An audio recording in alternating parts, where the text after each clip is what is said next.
सूक्ष्म विषयत्वम चालिंग पर्यवसानम। शब्दार्थ सूक्ष्म विषयत्वम च बराबर और सूक्ष्म विषयता। अलिंग पर्यवसानम बराबर किसी में लीन न होने वाली अथवा लिंग रहित मूल प्रकृति पर्यंत है। अन्व्यार्थ सूक्ष्म विषयता अलिंग प्रकृति पर्यंत है। व्याख्या सूक्ष्म विषय जो सविचार और निर्विचार समाप्ति में बतलाए हैं, उनकी सूक्ष्म विषयता परमाणुओं में समाप्त नहीं हो जाती, किंतु प्रकृति पर्यंत है।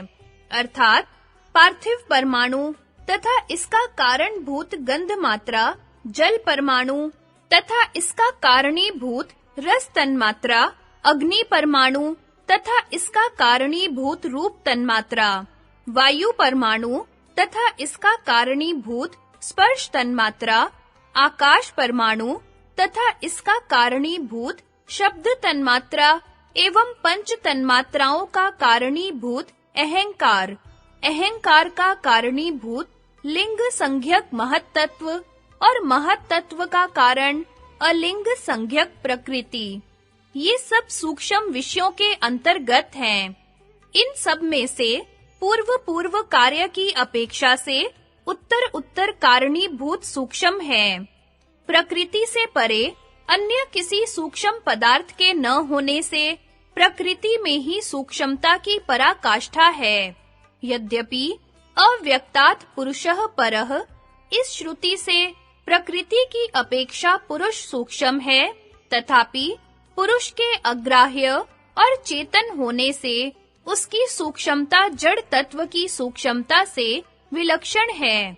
अर्थात जैसे महत् तत्व की अपेक्षा से प्रकृति में सूक्ष्मता है, वैसी पुरुष में नहीं, क्योंकि जिस प्रकार महत् तत्व का प्रकृति उपादान कारण है, वैसा पुरुष उपादान कारण नहीं है, किंतु निमित्त कारण है। इसलिए यद्यपि वस्तुतः पुरुष ही सूक्ष्मतम है, तथापि जड़ ग्राह्य परिणामी उपादान कारण सहित सूक्ष्मता की विश्रांति यहाँ प्रकृति में बतलाई गई है। सूक्ष्म भूतों से लेकर प्रकृति पर्यंत जितने सूक्ष्म पदार्थ हैं, वे सब विचार समाप्ति के विषय हैं। इसलिए आनंदानुगत और अस्मितानुगत निर्विचार समाप्ति की ग्रहण और ग्रहीता रूप उच्चतर तथा उच्चतम अवस्थाएं हैं। सूक्ष्मता किसी नए तत्व के उपादान कारण होने की अपेक्षा से बतलाई गई है। इसलिए 5 स्थूल भूत और 11 इंद्रियां किसी नए तत्व के उपादान कारण न होने से स्थूल विषय माने गए हैं। विशेष वक्तव्य सूत्र 45। इस सूत्र में केवल सूक्ष्म विषयों की सूक्ष्मता की पराकाष्ठा बतलाई गई है। इससे यह न समझना चाहिए कि अलिंग मूल प्रकृति भी योगी के संयम का विषय बन सकती है, क्योंकि वितर्कानुगत संप्रज्ञात समाधि में केवल विकृति अर्थात स्थूल भूतों और उनसे बनी हुई चीजों का साक्षात्कार होता है। विचारानुगत संप्रज्ञात समाधि में स्थूल भूतों की प्रकृति सूक्ष्म भूतों से लेकर तन मात्राओं तक का जो अहंकार की विकृति है, साक्षात्कार होता है। विचारानुगत की उच्चतर भूमि आनंदानुगत संप्रज्ञात समाधि में उनकी प्रकृति अहंकार का जो महत् तत्व अर्थात चित्त की विकृति है, साक्षात्कार होता है। और विचारानुगत की उच्चतम भूमि अस्मितानुगत संप्रज्ञात समाधि में उसकी प्रकृति अस्मिता अर्थात आत्मा से प्रकाशित चित्त का जो अलिंग मूल प्रकृति की विकृति है, साक्षात्कार होता है। उसके पश्चात मूल प्रकृति का साक्षात्कार नहीं होता है, प्रत्युत विवेक ख्याति द्वारा चित्त और आत्मा के भेद का ज्ञान होता है। विकृति व्यक्त होती है, उससे उसकी सूक्ष्मतर अव्यक्त प्रकृति अनुमान गम्य होती है। वितर्कानुगत संप्रज्ञात समाधि में केवल विकृति अर्थात व्यक्त स्थूल भूतों का साक्षात्कार होता है, उससे उनकी अव्यक्त प्रकृति सूक्ष्म भूतों का अनुमान किया जाता है। विचारानुगत संप्रज्ञात समाधि में जब उनकी प्रकृति सूक्ष्म भूतों का साक्षात्कार होता है, तब वे व्यक्त हो जाने से किसी अव्यक्त प्रकृति की विकृति सिद्ध होते हैं। अतः उनकी अव्यक्त प्रकृति अहंकार अनुमान गम्य होती है। आनंदानुगत संप्रज्ञात समाधि में जब अहंकार का साक्षात्कार होता है, तब वह व्यक्त हो जाने से विकृति रूप सिद्ध होता है और उसकी अव्यक्त प्रकृति अस्मिता अर्थात आत्मा से प्रकाशित चित्त अनुमान गम्य होता है। अस्मितानुगत संप्रज्ञात समाधि में जब अस्मिता का साक्षात्कार होता है, तब व्यक्त हो जाने से वह विकृति रूप सिद्ध हो जाता है और किसी अव्यक्त प्रकृति की अपेक्षा रखता है जो अनुमान गम्य होती है। यह अलिंग मूल प्रकृति अर्थात गुणों की साम्यावस्था है, इसका साक्षात्कार नहीं होता। विवेक ख्याति द्वारा आत्मा और चित्त में भेद ज्ञान होता है। यदि इसके पश्चात और किसी प्रकृति का समाधि द्वारा साक्षात्कार माना जाए, तो व्यक्त हो जाने से वह विकृति रूप सिद्ध हो जाएगी और उसकी कोई और अव्यक्त मूल प्रकृति अनुमान गम्य माननी पड़ेगी। इस प्रकार अनवस्था दोष आएगा। अलिंग मूल प्रकृति गुणों की साम्यावस्था का नाम है, जिसमें साम्य परिणाम अर्थात सत्व का सत्व में, रज का रज में और तम का तम में स्वरूप परिणाम हो रहा है।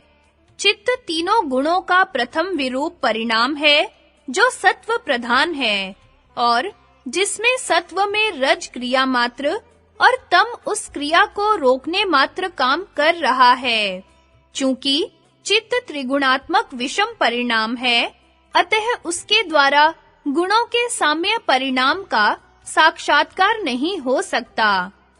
संप्रज्ञात समाधि की चार भूमियों, वितर्कानुगत में स्थूल भूतों का, विचारानुगत में सूक्ष्म भूतों का तन्मात्राओं तक, आनंदानुगत में अहंकार का और अस्मितानुगत में अस्मिता का साक्षात्कार बतलाया गया है।